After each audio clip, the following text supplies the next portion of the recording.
చనిపోయిన గీతాంజలి మీద విషం కక్కుతున్న టీడీపీ జనసేన సోషల్ మీడియా సైకోల వేధింపులు భరించలేక మరణించిన గీతాంజలిని ఇంకా వాళ్ళు వదల్లేదు. ఫేక్ వీడియోలు సైతం తయారు చేసి దానికి వాయిస్ మిక్సింగ్ చేసి ఆమె వ్యక్తిత్వం మరింత దెబ్బతినేలా ప్రచారం చేస్తున్నారు. దీన్ని సమాజం గుర్తిస్తోంది, తగిన బుద్ధి చెప్పేందుకు సిద్ధంగా ఉంది. శవాలను కళేబరాలను పీక్కు తినడం రాబందుల జీవన విధానం. అవి దొరక్కపోతే రాబందులు తిండి లేక అంతరించిపోతాయి. ఇప్పుడు రాజకీయ రాబందు అయిన చంద్రబాబు, ఆయన కుమారుడు సైతం ఇలాగే శవాలను సైతం పీక్కు తింటూ తమ మనుగడ సాగిస్తున్నారు.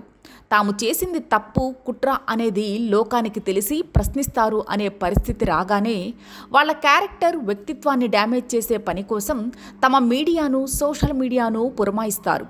ఆనాడు ఎన్టీఆర్కు వెన్నుపోటు పొడిచి పదవిని లాక్కున్న చంద్రబాబు మీద సమాజం ఉమ్మెత్తిపోస్తుందని గ్రహించి వెనువెంటనే ఎన్టీఆర్కు విలువల్లేవని, స్త్రీలోలుడని, వ్యక్తిత్వం లేని మనిషి అని ఎల్లో మీడియాలో కథనాలు రాయించి ఆయన్ను దించేయడం మంచిదే అని ప్రజలను నమ్మించారు.